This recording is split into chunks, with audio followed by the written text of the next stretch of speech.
You're listening to Cinepunkt. This episode, Orange on a Toothpick.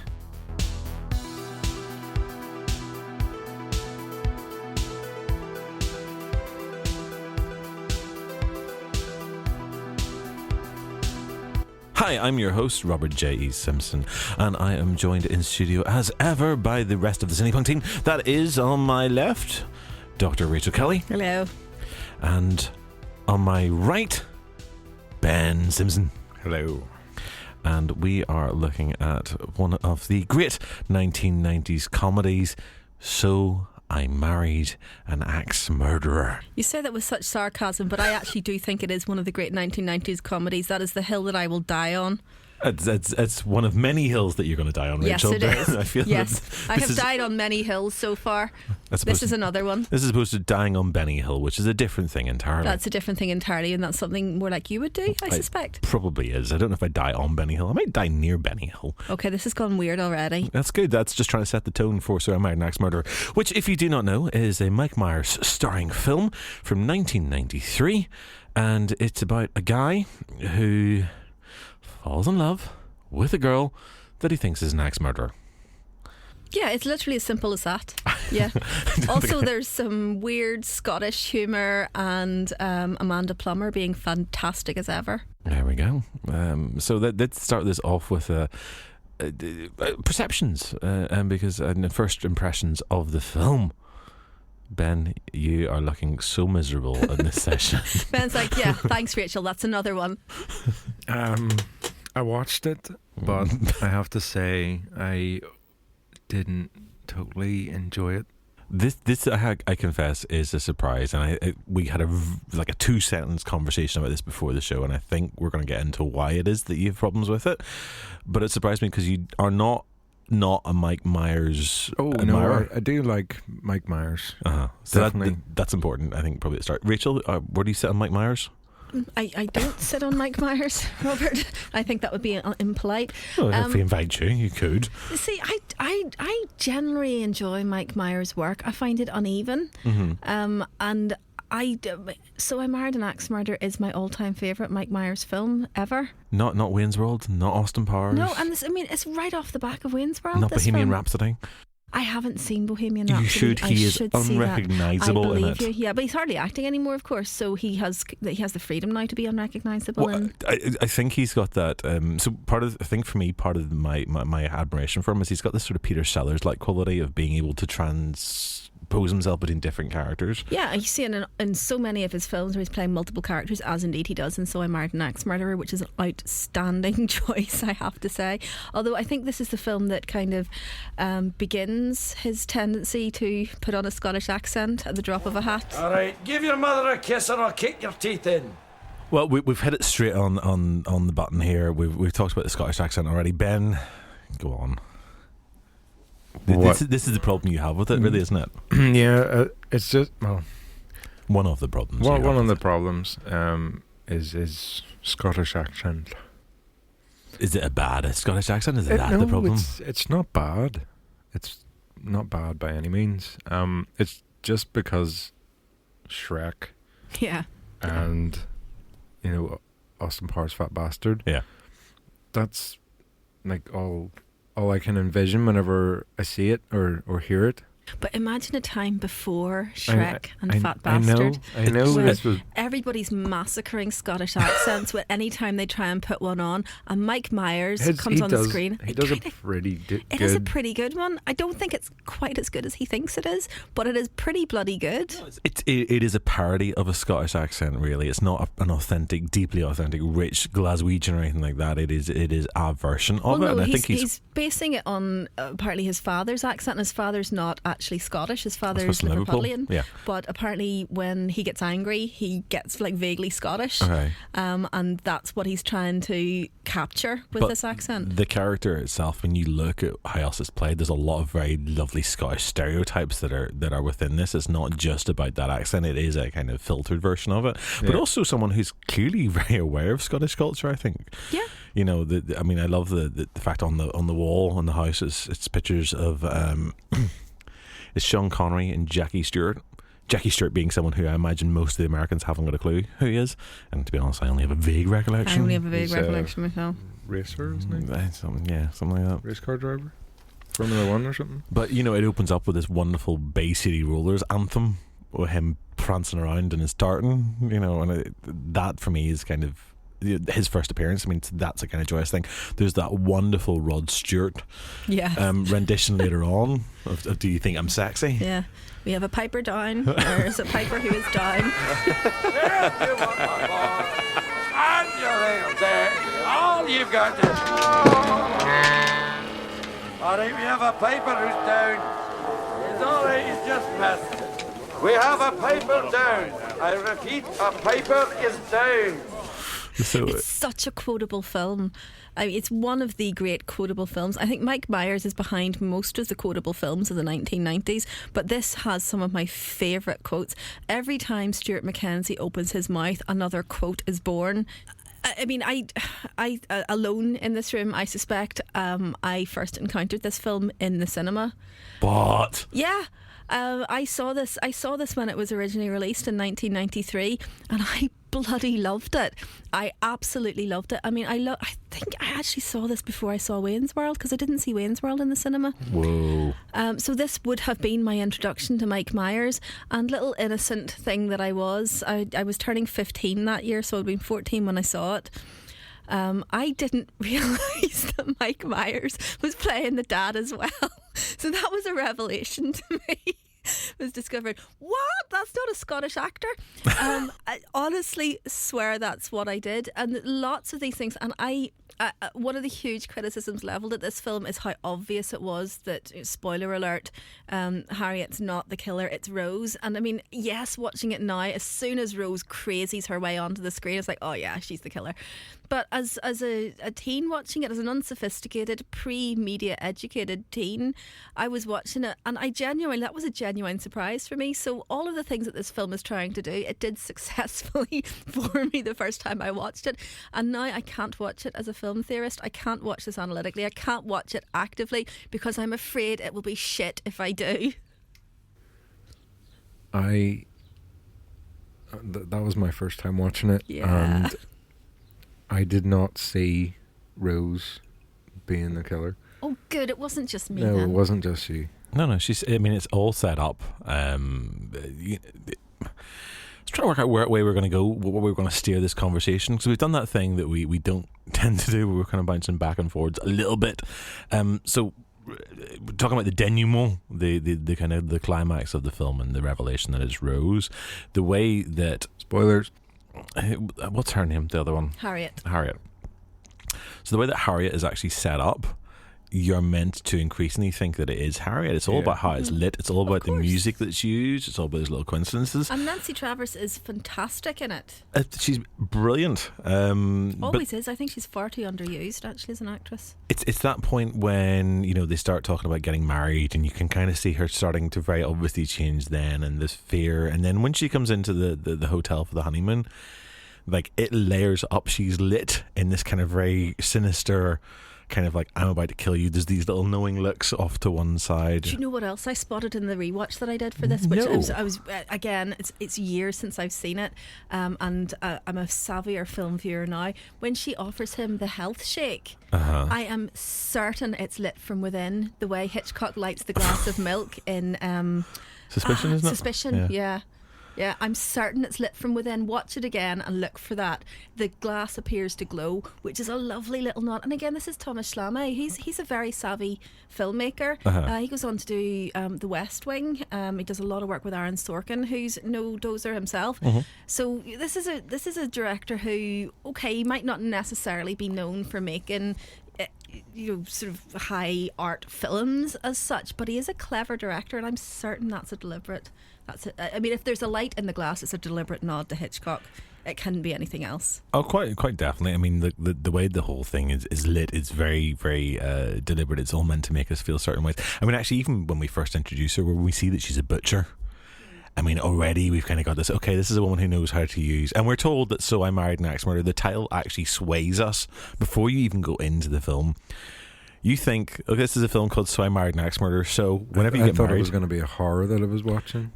I had no dear. expectation for Sorry, this Ben. film whatsoever.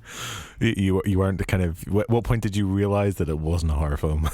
As soon as I seen Mike Myers. So from the off, we see the way that she works that cleaver, and there's the bit where she cleaves the ram's head. It's all very, very definitely signposted that she is the killer. So Rose's revelation actually does kind of takes the carpet out from underneath us. Okay, well, I'm glad it wasn't just me, because every single review of it I read in preparation for doing this podcast was like, yeah, we all knew it was Rose, duh. I think that's bull. Okay, good. Because I did not. I think was that's just being genuinely like, holy shit, it was Rose? Yeah. The first time I saw it. No, that's definitely bullshit. She definitely is creepy, though. I mean, She is creepy, yeah. From that first bit, it's okay, nothing happened. But no, nothing did happen. It's there, that slight unease, the way that she sees at the door, making his apologies, and she just gets him from behind and freaks him out. Yeah, nobody does unhinged nut job like Amanda Plummer. She is fantastic at it. The casting in this film is absolutely astonishingly good as well. We've got Brenda Fricker. I mean, Oscar-winning Brenda Fricker. Is she Oscar winning at this point? I believe she was at this point Oscar-winning. I mean, she was Oscar-winning from ages back. For me, she's always just in Casualty. That's obviously Casualty as well. But, still, that's good quality stuff. And I know people who will definitely punch you if you try and argue otherwise. You're not mocking her Scottish accent, though. It's not great either. Do you think? I think her Scottish accent is lovely. It's very understated. I just keep hearing the Irish. Well, yeah, there is obvious, but I think sometimes there's a tendency. Forgive me, Americans. When Americans do a Scottish accent, they overdo it and they overemphasise the rolled R's and the slightly different vowel sounds. Whereas I think hers is quite soft. I'm not sure I'd have bought her as a Glaswegian, but I'm not sure we're supposed to buy them as Glaswegian. I don't know if they're supposed to be from Glasgow. It is as well that she's Irish and that he's Canadian, isn't it? In terms of the Scottish accents being in the film, there's no Americans doing them. Yeah, well, that's true. That is true as well. Yeah. Yep. So we've got Brenda Fricker, Oscar-winning Brenda Fricker. We've got Nancy Travers, who's always fabulous, although she's never been the biggest star in Hollywood, which I find odd, particularly around that period. She was doing lots and lots and lots of films that I loved, so maybe I'm biased. But we also have Charles Grodin. You've got Alan Arkin. You've got Anthony LaPaglia. You've got how many people are in this Phil film? Hartman. Amazing. Yes, and they're all, each and every one of those characters. I mean, Alan Arkin's character is one of my favourites in sort of the history of ever.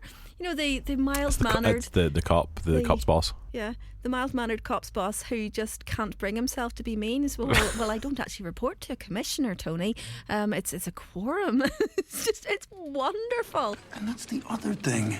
You're too nice. I'm too nice? Yes, you're too nice.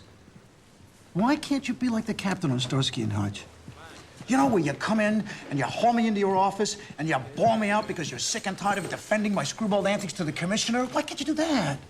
Well, the truth of the matter is I don't report to a commissioner. I report to a committee, some of whom are appointed, some elected, and the rest co-opted on a biannual basis. It's a quorum, so to speak. A quorum? Yeah. Captain, when I joined the police force, I thought that I was going to be Serpico, but instead, I'm like Fish from Barney Miller. Hey, somebody needs a hug. And everybody is giving this 100%. Some of the stuff that I don't like about Mike Myers' later works, in fact Wayne's World as well, is that it's very zany, and I don't mind a bit of zane, but over the top zaniness I get exhausted by quite quickly, which I think is a problem with some of the Austin Powers stuff, certainly Wayne's World. Whereas this, it's all beautiful observational comedy.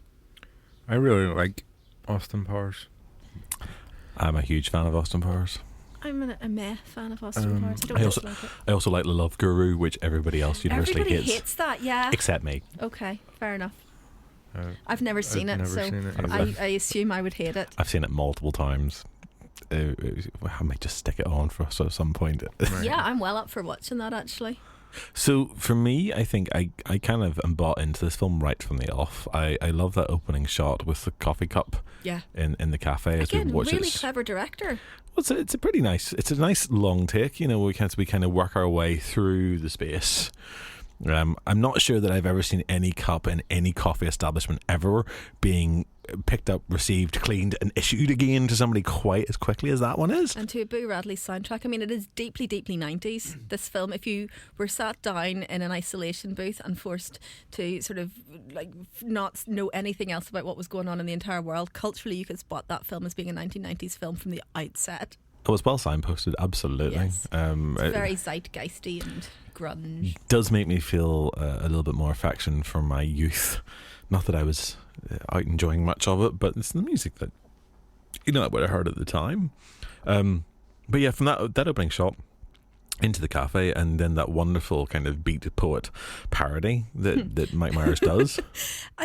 This is something again I only picked up on my latest. It's that he's actually supposed to be a professional poet. Yeah. Now, I know the 1990s was famous for pretending that people could make a living at stuff that they couldn't make a living at. He's got a really nice San Francisco apartment and he's a full-time poet. No. No, I'm afraid not. No. Is he a not even in the 1990s. Is he a full-time poet? I don't forget any Is sense. that not why he stays up late? I don't know. I see with all the coffee, all the cappuccinos. Again, that's his whole job. That's why he's able to nip in and help her out in the butcher shop. He's nowhere else to be. He's a fucking poet. Oh, I just... Sorry for swearing, but I find that a bit... that is the leap that I cannot take with this film. In San Francisco, I can believe that actually might have happened at some point, but it is a very nice apartment he has, topped only by hers, which is spectacular, really. Yes. It's not Maybe hers. she at least runs her own Rose's. business. It's hers and theirs. Rose's. Theirs. Yeah, the two of them. She runs her own business, so she's an entrepreneur. That's true. She likes a bit of meat. She does. What does Rose do? Yeah. She just generally creeps out and kills people, I think, is what she does. The impression I got was that Harriet moves around with her husbands. She has been living elsewhere in the States, but that's where she comes back to from Oh, Rose. yes, because there is a reference to how Harriet goes away, but she always comes back. She always comes back to me, yeah. Rose sounds like such a scorned lover, doesn't she? Like one of those ones who's got a partner who disappears off. It's like, he's always off seeing other men, but other women, but it's all right because he always comes back to me. Yeah. It's kind of, well, yes. Well, clearly she does because you murder her husband's Rose. But to be obsessed about your sister just seems a bit weird. I mean, I love Ben a lot, but I don't care who he's banging. Yeah, I mean, same with my sister. Yeah, I do a lot to defend her and stuff, but I wouldn't murder people that she's sleeping with. No. Thanks, Ben. Thanks, Robert. Yeah. Not even murdering my wife. But yeah, so can we talk about whether or not that character's supposed to be as temporarily annoying as he occasionally is in the film? So Charlie. Yeah. So Mike Myers, Charlie. You see, originally I thought that he was supposed to be a little bit over the top and annoying, but I'm actually not sure anymore that he is. I think he's supposed to be charming, and he's not. Part of the problem is that it very much draws on Mike Myers' style of comedy and his performance. And at that point, he's just come off Saturday Night Live, and that's what he's known for. And he's playing all sorts of characters. And that Wayne's World is the first really big film that he's done, and has done phenomenally well at the box office. Yes, it's the biggest film of 1992, I think, or one of them certainly. So one of the things that is said to him about this is that, I mean, he had a big hand in rewriting the script as well, and he wanted, part of the reason he did the film in the first place was not only allowed him to do those kind of Saturday Night Live characters and that kind of comedy, but also allowed him to play something a bit straighter. And actually, in his moments where he's playing Charlie straight, it's actually quite affable and engaging, and I feel he's being sincere. Yeah, well, that opening scene, I just find him really obnoxious. Every time he says hello, I kind of want to rip off his arm and hit him with the wet end. Hello. Again, there's that. And he does that it wet over. end reference. Yeah. Did you say that before? Was that the Vertigo? No, that was Charlie and the Chocolate Factory. Charlie and the Chocolate Factory. That's right. Rachel wanted to beat people with a wet end. No, she didn't want to rip his arm off and beat him with the wet end. I just think But it's a now really fantastically now she evocative does. phrase. No, she does. So okay, well, there's definitely a pattern. We're going to have to listen to this over several other shows. I feel like it's appropriate for a film called So I Married an Axe Murderer. For the only woman in the room to want to whip him with a wet end. The wet end of his ripped off arm. Yes. I was just trying to downplay your psychopathy at this point. I think it's fine. We're talking about female psychopaths, so I feel it's appropriate. But yeah, he does that over people speaking. Yeah. He does hello over people speaking, and that's really obnoxious. I think it's okay. So to read more into the character, to assume that this is a film that has much more going on than the surface entertainment that obviously all films are produced for. You've got a guy who I'm guessing is quite insecure in many respects. Who is quite awkward. He is a performer, yeah, but not necessarily 100% comfortable with being that person. I mean, clearly you go around to his domestic life and his parents are so over the top. It's a wonder the guy can exist. His best friend insists on dressing like a 1970s porno star. You look like Huggy Bear.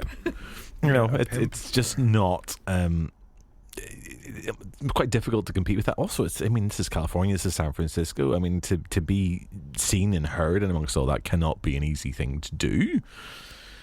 Yeah. I'm assuming. So that insecurity, I guess, manifests itself in just being a little bit, hello, look at me. Yeah. I mean, seems loved. But again, I think this is where I have the trouble working out how much of that is nuance in the character and how much of that is Mike Myers just doing Mike Myers Saturday Night Live persona, because the commitment phobia stuff, I think we are supposed to reject that. We're supposed to see that as being, she clearly didn't steal his cat, and smelling like soup is not really a valid reason to end a relationship. But you didn't smell it was beef and vegetables. Yeah. I admit that would be disconcerting, but to walk away from a promising relationship on those grounds, again, I think we are supposed to read that as him being a bit immature he and has not commitment issues. He has commitment issues. I mean, that line where he says, "Mom, I'm terrified of marriage." Like, you really didn't need to spell that one out for us. That's just, and apart from anything else, like, that's not something anybody would say. But it's okay. We get that. We totally get what you're saying. You broke up with her because she smelled like soup. So part of me thinks that there is a part of that character that we're supposed to kind of dislike a little bit. Yeah. So that makes the hello a bit more okay for me. But if we're supposed to think that him shouting hello over other people speaking is charming, I'm not on board with that. I don't think it's charming. I think it's attention grabbing is all that is, really. It's a hello. I'm quite annoyed at myself for doing it repeatedly, and I feel I can't stop. Oh dear, this is an unexpected side effect of this watch. Don't have a conversation with me this week, folks. It's going to be unbearable. Hello! And that is different from other weeks. Hi. Sorry, that was unfair. It wasn't really. Don't cry, Robert. It's fine. It's terrible. It's okay. It's recorded. It's going out there into the public sphere. I'm bullied by my colleague. So I guess not. Even the style of poetry that he does do, my knowledge of the beat poets and stuff is negligible. Mine too. I suspect it's better than that. But it's very formulaic. I mean, he knows already it's the woman poem, right? So it's like yeah, woman. Woman! Whoa, man! Whoa, man! She was a thief, you gotta believe. She stole my heart and my cat. Betty, Judy, Josie, and those hot pussy cats. They make me horny, Saturday morning. Girls of cartoons won't leave me in ruins. I want to be Betty's Barney. Hey, Jane, get me off this crazy thing called love. Also, as well, he has his own jazz band and supports himself as a poet in San Francisco. Yeah. Again, stretching my believability a bit farther. I don't know. I mean, we talked recently about the music industry and trying to support yourself on this. Yep. On our Bigger Than Rod pod. Oh, the Bigger Than Rod pod. That sounds good. I don't know what the realities of this are in Americana. I always assumed it's a bit easier over there, but I have no San actual Francisco idea. is supposedly one of the most expensive cities in the world. It is, yeah. So I would imagine poets have a hard time surviving on their poetry. But it's also that place that everyone goes because there are poets. I mean, that's a big part of their culture. That is where you know, the Jack Kerouacs and stuff did live. I think Jack Kerouac Street is one of the ones that we see right at the start. Yeah, the poetry club is at, yeah. So that whole bit of San Francisco, like if you go there, it is full of these little places, these little cafes that have that stuff going on. There's all the little poetry shops, and people buy into it. And actually, what you want to do is you want to go and experience that stuff. So maybe just on tourism alone, that is possible. It sort of assumes that these open mic nights are paying the people who perform, which I suspect they're probably not. Is that the norm? Like for beat poets to just recite poetry in a coffee shop? It's I mean, we're so removed from this, but I suppose on the one hand it's a character in itself. You would have seen it a lot in films in the 60s. Whenever the sort of jazz poet, beat poet thing kind of came around, it turns up in a lot of kind of counterculture films. I think even a couple of Roger Corman films are based around this. And this was a scene that was vaguely familiar. You know, these little coffee bars and the guys with the smoky, thanks for providing that for us today, Ben, the smoky, heady atmosphere. You know, and the kind of clicking and all the rest of it. That was, I believe, what they did.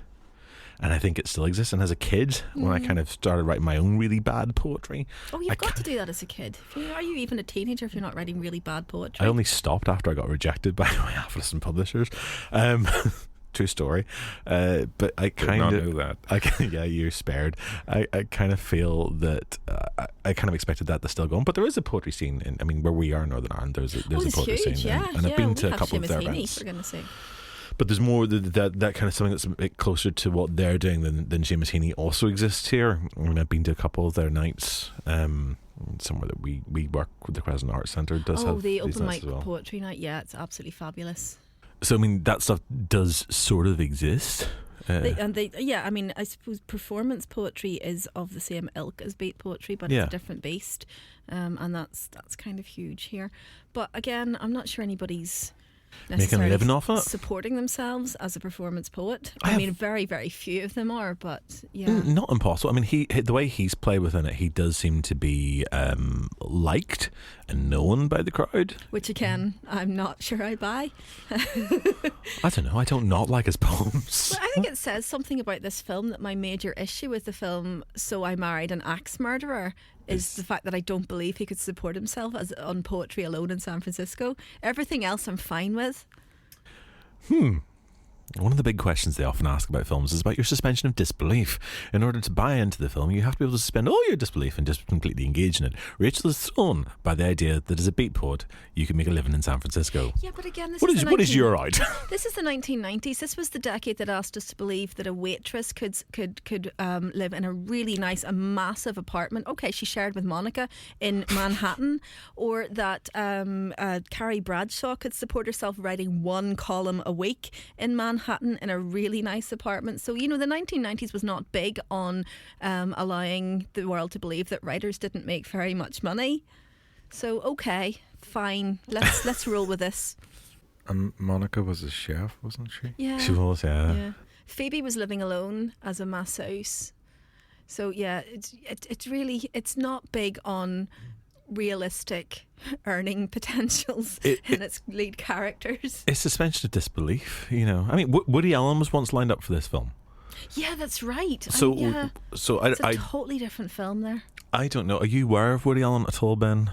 No, not really. And apart from what we talked about during the Art versus Artist conversation, which was we did talk about My Little there, but we probably haven't vaguely remember something about that. We'll do a Woody Allen film at some point, just so you can kind of get that.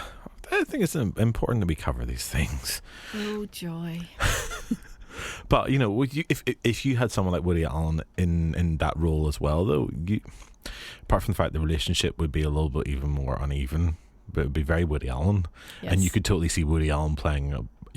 Whether you would accept it or not, I think there's almost an acceptance that it's a Woody Allen film, and therefore you can accept the fact that he might be a poet making a living and living in San Francisco. I would still be questioning that. But I would still be questioning But that. You know what I mean, in the sense that Woody Allen's films all have somebody living well outside their means, considering what it is that they do, living in these great big lofty apartments and having a life that most of us can just envy. Okay. Look, it is a really stupid quibble to have with the film. I accept that, but it's a quibble that I have. I'm more bothered about the fact that his parents just arrived in San Francisco at some point and decided to get married. I mean, like, how did that happen and buy a house? I thought they got married before they came to San Francisco. He says that because they're back at they talk about the anniversary and they bought the house when they got married in San Francisco. Oh, okay, I missed that. Yeah. I see. This is the other thing. That the warmth of that relationship. I mean, that feels very, very real. I mean, His parents? Stuart Mackenzie is a head case, but he's some of the stuff that he says about the younger son, I don't know if he's ever named apart from Heed. Some of the stuff he says is horribly abusive, but at the same time, that family unit is extremely close knit and loving. It's William Heed Mackenzie. William, okay, there Matt you go. Doherty was the actor. There you go. And May, okay, she goes after Tony a few times, but the love Yeah, what the that hell? exists, I know. What the hell's the... And this is one of the reasons why I actually can't bring myself to do an analysis of this film, because I'm a gender theorist, and I just know I'm going to have to get cross with it if I have to do a gender analysis on it. If that was a boy, if that was a man doing that, you kind of go, oh, for fuck's sake. But you would accept it as just being a thing. We shouldn't just frown her because she's a woman going for the younger man. I know. And the fact is that this film originated as two embittered men talking about how embittered they were about their breakups, their recent breakups. That's a horrible place to start with, and create a narrative about a woman who might be actually murdering her husbands. There are so many reasons to go down a really critical analysis of this film, and I don't want to. I want to love it. I want to have nice things. Yeah, so that's where this one originates, was a conversation between two guys having a chat about their breakups. And from that they stemmed into this conversation about the worst case scenario. Well, no, they were basically claiming that they just thought these women were trying to kill them.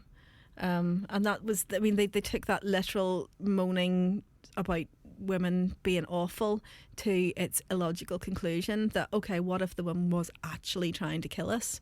And from that, hilarity ensues. But it actually is hilarious. That's the problem.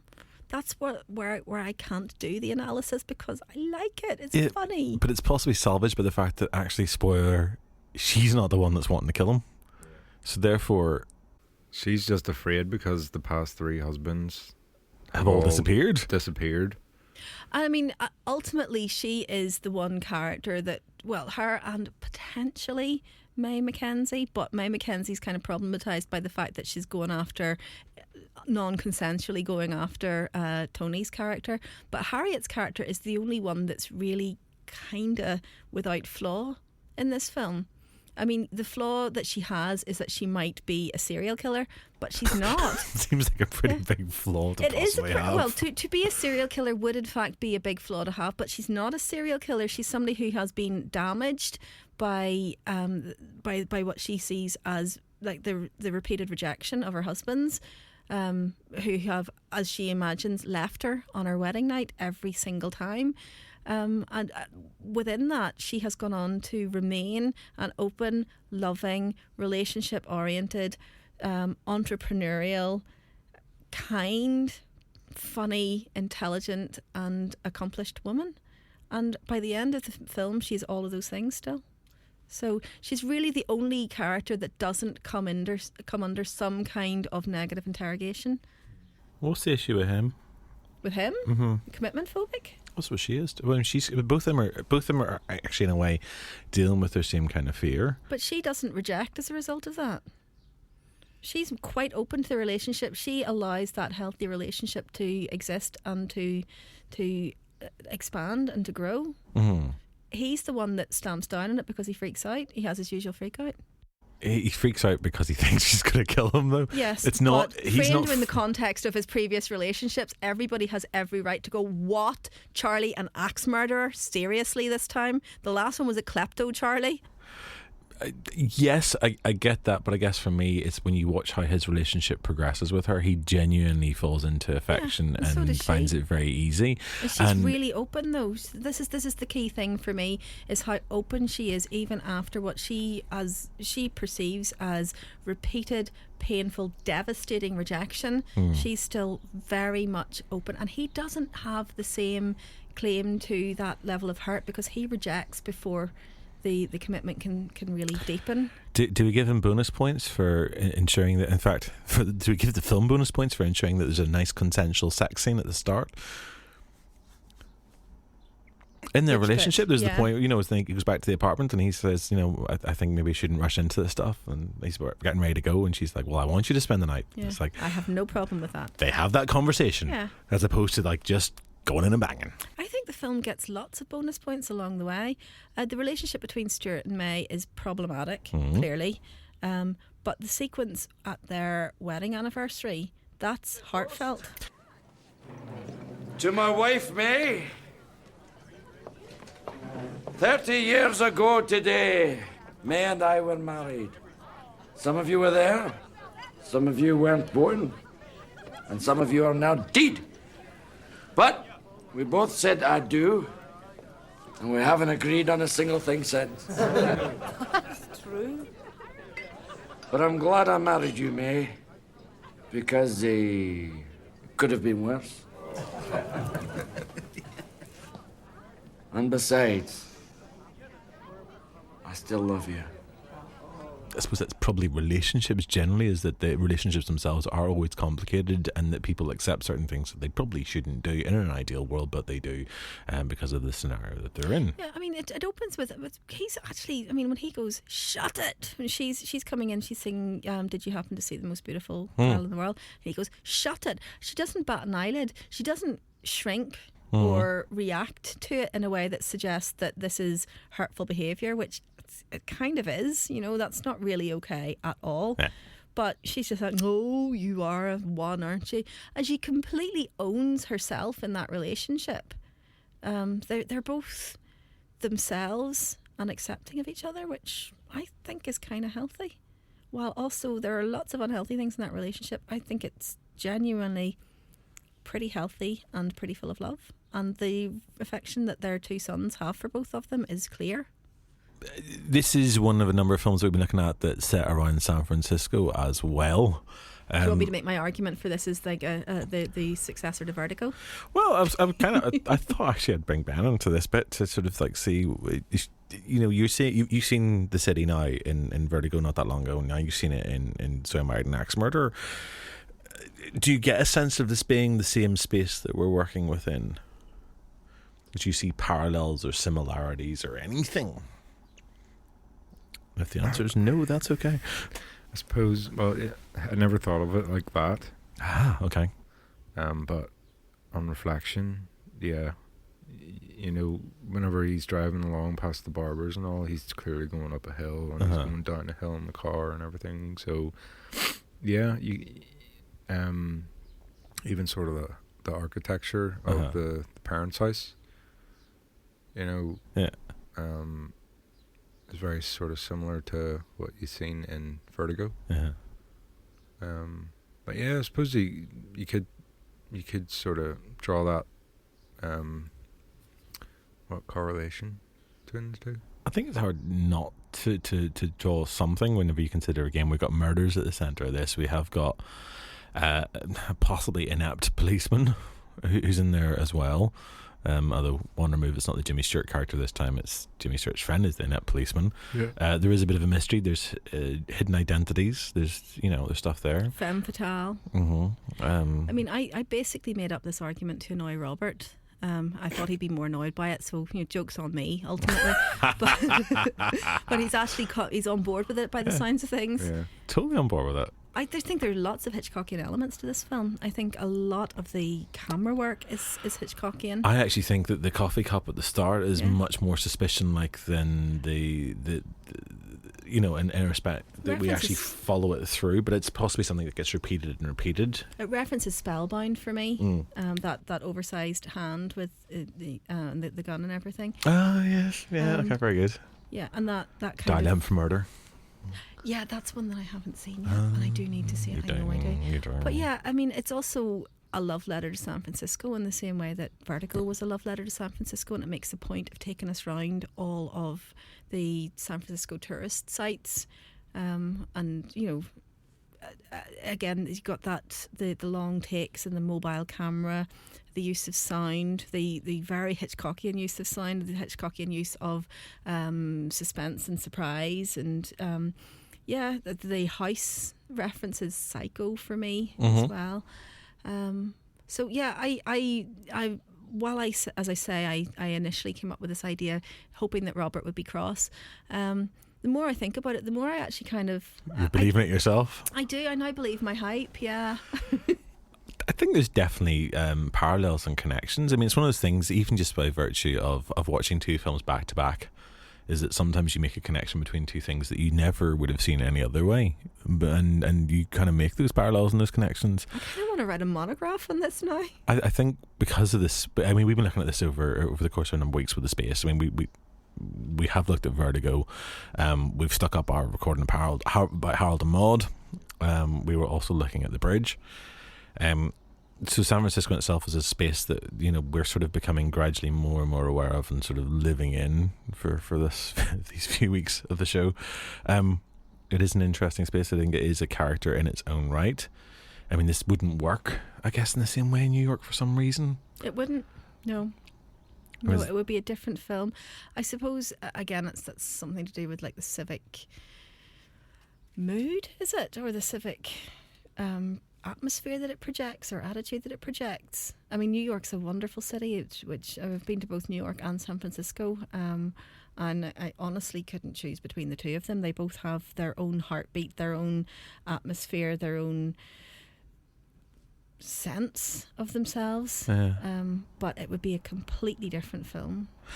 I am most surprised that they take a trip to Alcatraz, because these are two San Francisco residents. Yeah, and they're really with themselves. They're not with tourists. It's really difficult to get to Alcatraz, as I discovered when I rocked up at San Francisco and went, how do I get to Alcatraz? Well, you book 5 weeks in advance. I went, oh, so I'm not going to Alcatraz then. So I didn't get to go to Alcatraz. I take it you got to Alcatraz? I got to Alcatraz because I planned. I booked 5 weeks in advance. Well, I didn't know I was going to go when I went. I was supposed to be working for another 6 weeks, and I just got on a Greyhound and went, yeah, I'm going off to see the rest of this country.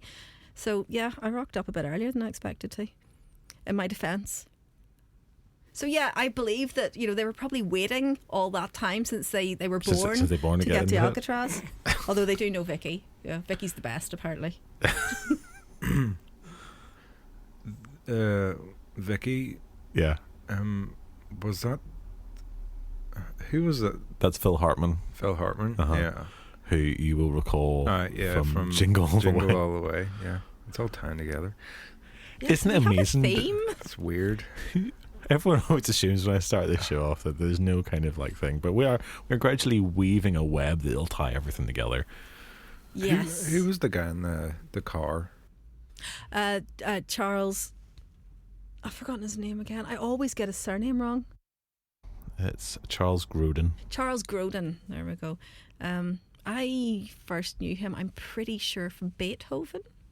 Pretty sure he was in Beethoven, wasn't he? I think he might have been. Yes, he was. I mean, the stuff that I know him from is certainly not worthy of the man, his work, or his talent. Woman in Red, The Great Muppet Caper, Catch-22, Heartbreak Kid, Rosemary's Baby. Yeah. So, do you know what I mean? I know him from Beethoven. Do you remember Beethoven? Yeah. That's the one, yeah. Was he in Problem Child as well, or am I thinking of somebody different? I'm not sure. No, I'm not sure he was in Problem Child. Yeah, he just looked familiar. I was like, wonder where I'd seen his face before. I think it's that thing. Like, it's one of those films that's packed full of people that we know from other films. I mean, Alan Arkin's in this without having a credit at all. Yeah, he's complete cameo. He just shows up and is wonderful and doesn't even get a credit for it. And Alan Arkin, to be fair, is a pretty big name. You know, he's a very well established and very well respected actor. So, you know, It's surprising that he doesn't need or wants the credit. I mean, I heard that Mike Myers was such an ascendant star at that point that people were just queuing up to work with him. Apparently so, yeah. Most of them worked on the film just to work with Mike. Although there's also tales, apparently, that the production itself was quite problematic and people find Mike Myers difficult to work with. Some people suggested that actually, no, he was just quite demanding, that there was a process. I mean, he's very much... him and a friend basically rewrite the script, they rework it, and he does an awful lot of improv as well. And it's pretty obvious because so often you can see her on the verge of corpsing. Up. Well, she cut part of her finger off because she was laughing at him at one point. She literally during cut, the butcher scene. in the butcher scene, she literally cut part of her finger off. It had to be sewn back on because she was laughing at his improv, and she missed. She was cutting vegetables or something and chopped it off. So yeah, I mean, so that's genuine. The reaction that she's giving him is genuine. He's genuinely making her laugh. Yeah, he strikes me as an actor who has a real instinct, and it's an uncompromising instinct, and I think that instinct is generally good. I mean, you hear the stories of Shrek having to be reanimated at a cost of $4 million because he suddenly went, no, this ogre needs to be Scottish. And they were 3/4 of the way through at that point, and while yes, fair enough, it's not like you have to reshoot the whole thing. The gestures had to be reanimated, so they had to reanimate a chunk of this because he went, no, needs to be Scottish. And the way it's told, everybody heard and saw the result and went, actually, you were completely right. That was $4 million well spent. So his instincts are strong and uncompromising. He did it on this too. There's one of the sequences he completely said reshot. Don't like it. It was one of the interiors, one of the houses. Just wasn't happy. So I mean, it's an interesting thing to see him, and he's the star of the film, but he's not the guy in charge, and yet he still wields this immense power. Particularly someone who's on the rise. Yeah. You know, this is not Mike at the top of his career at this point. This is Mike rapidly ascending. Like Wayne's World just pushes him up there. This just goes a little bit further.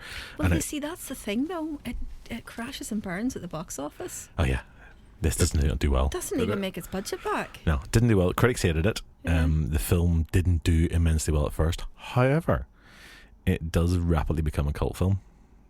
So it has it's a bit like Freddy Got Fingered. You know, Freddy Got Fingered. Please, can we not compare the film that I love to Freddy Got Fingered? We're talking round about this. We're not that far away in time either, to be fair. I know. These are films they made round about the same time. These are actors who really are, you know, on the ascent. Tom Green, Saturday Night Live as well. I thought it was just the MTV thing. Sorry. MTV, sorry. Yeah. I shut up now. So they are having, you know, they are kind of ascending their careers, and there is this progress, but then they do a film that doesn't quite hit. Now Tom Green, basically his problem is he's too fucking weird for most people. Let's be honest about Definitely it. for me. You know, some of us get it, some of us don't. I know. That's why I was basically begging you guys to explain it to me when we did that pod. It's like, you guys are intelligent and I respect your opinion. What have I missed? All of it. All of basically. it, yeah. It's not like my mum watching the Blues Brothers. My dad and I are in a wrinkle on the floor. My mum's looking at us like, why is this funny? So I think it's pretty much the same with this. Is that, you know, this is a film that again, maybe it's because he's slightly too unhinged, because his character isn't 100% likable. Maybe it's just it sounds like a throwaway title. So I Married an Axe Murderer, which actually, when you say that, it's almost quite a dismissive line. So I married an axe murderer. You know, it's very 90s as well. That's the 90s construction of it. You could sort of see it as like a very clickbaity title. It probably would do great now. Yeah. But it didn't then. Because the internet wasn't a thing. No, and I think people hadn't really caught on to just how versatile Mike was either. Yeah. You know, after this, as I think as Rachel's already said, you know, he starts playing multiple characters, which I think also probably took a great toll on him. And again, this is where the comparison with someone like Peter Sellers is very obvious. Someone who is, by Mike's own admission, a hero of his. Like Peter Sellers would go into films and he'd play 3 or 4 characters. And again, that took a massive toll on him. Dr. Strangelove is probably the you know, a good example of this. I think he's 3 people in that, and he was at one point supposed to do a 4th. He does it later on for the Fu Manchu movie, I believe, and other ones that he does. I mean, he's literally multiplying himself up, and that's a strain on an actor and a performer. because you're not just doing your job, you're doing someone else's. We talked briefly about Willy Wonka. I mean, poor Deep Roy playing every fucking Oompa Loompa on that film. Yeah. In the more recent version of it, on Charlie and the Chocolate Factory. Like, that's a lot of work. Yeah. Even just to go through the logistics and movements. You've been on set. All right, yeah. You know how frustrating it is to have to do the same thing 4 or 5 times. 4 or 5 times, and then change angle and do it again 4 or 5 times. Now, you imagine doing that, but then having to play a different personality every time as well. And that, you sit watching Mike play off himself. Yeah. And it's again, it's really hard to kind of cognitively process the fact that he's not playing off himself, he's playing off something that's not there at this point. Helps that there's really good split screen on that you actually can't see the join. Yeah. Often you can see where they've kind of stuck it together, but they've managed to do it really effectively in this one. You can on Mr. Tumble. That's where my references exist these days, kids programs. Anyway, would we call Mike Myers an auteur comedian? I don't even know what that means. Oh, somebody hasn't been reading his Cyrus Pantheon. No. Chaplin is considered an auteur comedian in Cyrus's Pantheon. It's comedians who may or may not be directing themselves, but the level of creative input is sufficient to regard them as an auteur. And I think just when we're talking about So I Married an Axe Murderer, and in fact just that again, Shrek, and that, yes, producers, I need you to stump up another 4 million because my creative genius tells me that this is incorrect. He does have quite a disproportionate level of creative control for A bog standard actor. Well, what do you feel about this? I don't know. I thought, like, to be an auteur, you had to do everything to some degree. See, this is where I think we have the problem, because normally when we're talking about auteurs, they're talking purely about directors. Yeah. Mm-hmm. And, a director maybe has a bit of control over camera work, usually a lot of control over the actors, has some say in how money is spent, but ultimately they're not making all the decisions. Yeah. Where I argue the case for someone like Chaplin or Keaton, or Woody Allen potentially, is that they actually have their hands in a little bit more. They're doing more than just being a director. They're also perhaps being an actor, and they're also maybe writing music. Like John Carpenter's quite interesting because he's producing his films, he's directing, and he's also scoring them. So there's a bit more John Carpenter in the average John Carpenter film, even though he's not on screen. So Annabella, she's a auteur as well. Yeah, I think we're all in agreement. Annabella is definitely an auteur. She goes even further though. She's not just someone who can act and sort of direct the films and produce them. She also is down to direct, actually designing the costumes and writing the music. Like, she's really, really hands-on in absolutely every element kind of way. Yeah. I suppose the argument that Rachel's sort of forwarding is that Mike Myers, actually, even though he's the actor and ostensibly on this film, that's the only job that he's doing. Mm-hmm. We do know that he had a big hand in rewriting the script, so therefore he's got a much more influence on the script side of things, but also he does appear to be making decisions that mean they have to reshoot whole sequences because he says so. Yeah. So that gives him a bit more power, a bit more pulling power on the likes of a producer or a director, and potentially he's actually directing his own performances, particularly if he's going off on ad-libs. I mean, if he's ad-libbing the shit out of this, I don't see why you can't argue the case that actually he's sort of directing himself. So I'm not sure entirely where I sit in this one in terms of him as a comedy auteur. He definitely seems to have a lot more control than most performers would do. So it's an interesting one to come back to, and I think perhaps if we were looking at 3 or 4 of his films, that's when you really start to make the argument, because anyone can have control over a picture. It's about how that then influences their next film and their next film, because that can change. If you make a mess of it, like per Tom Green, you might not get a chance to make something else. But he did that on purpose. Definitely feels like it, doesn't it? No, he said that he went on record and said, I wanted to make the most ridiculous film because these idiots gave me $1 million to make it. Yeah, you've got that, but I think for other people, it can change. Mike, I think, definitely has a bit more control. What's interesting is now he's more likely to see him turning up in somebody else's stuff, which I think is a shame. I think I miss seeing a new kind of Mike Myers comedy. Yeah, because I think he's. I would love an Austin Powers 4. He's been talking about it for 20 years. I would love one. It needs to happen at some point. So, in summing up your feelings on the film, I love it. I was afraid I wouldn't love it as much because it has been a few years since I saw it, and I was afraid to watch it in case I didn't love it as much as I loved before. And I've seen it loads and loads of times. I can quote chunks of it. I love it. I will always love it. As far as I'm concerned, he would need to come back with something spectacular for it to take its place as my favourite Mike Myers film of all time. Yeah, I could take it or leave it, to be honest. I actually really enjoyed it all over again. I didn't remember it so well when I was younger, but I definitely had seen it. I've rewatched it twice in the last couple of months, and I've enjoyed it on both occasions. And for me as well, it's also tied in with the San Francisco thing now. You know, I'm slightly obsessed with that city. Yeah. Even just this morning, as we were coming into the record, I realised that a couple of locations I had inadvertently walked through and taken photographs of, and not because they're iconic. You were doing a Vertigo tour, but you were actually doing a So I Married an Axe Murderer tour. It turns tour. out I did quite a bit of So I Married an Axe Murderer as well. Yes. So yeah, there is that kind of weirdness about it, but it it's a great film.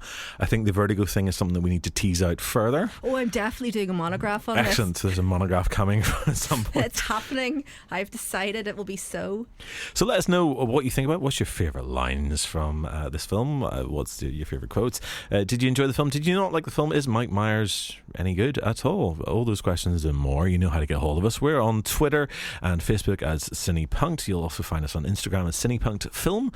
If you have just discovered this podcast for the first time, hopefully you've enjoyed it. You can download it from your favourite providers and also from our website, cinepunked.com. We have lots more coming up for you in the following weeks and months, unless you're listening to this way in the future, in which case there's probably a whole archive of material that you can dig up on, unless we've gone like the BBC and we've only salvaged 1 or 2 recordings for posterity. Who knows? Anyway, that's us for now. Hopefully we'll see you again soon. Thanks as ever to Ben for doing all the magic on knobs. Thank you, Ben Simpson. We love your knobs. Yeah. The Hidden Hysterics on the sofa. Dr. Rachael Kelly, thank you very much, as always. Thank you. And from me, Robert J. Simpson, thank you as well. Until the next time, bye-bye.